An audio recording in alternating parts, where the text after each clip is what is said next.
நினப்பு என் மேல இருந்து எட்டி போகலாமோ? கட்டுப்பாடு இருந்தும் கட்டிக்கு முன்னே ஒட்டி கொள்ளலாமோ? முத்தமிட்டா மோசம் என்ன உண்டாகும்? சத்தமிட்டா உன் நிலைமை என்னாகும்? தூது வேலையால அரைச்சி தொண்டையில தான் நினைச்சி மாமங்கிட்ட பேச போற மணிக்கணக்கா துண்டாமணி வேலைக்கு துண்டி விட்டு எரிய வச்சு உன் முகத்தை பார்க்க போற நாள் கணக்கா.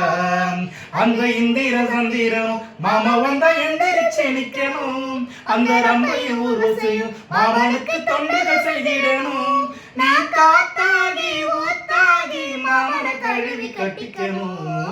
தூது வேலையால அரைச்சி தொண்டையில தான் நினைச்சி மாமங்கிட்ட பேச போற மணிக்கணக்கா துண்டாமணி வேலைக்கு துண்டி விட்டு எரிய வச்சு உன் முகத்தை பார்க்க போற நாள் கணக்கா.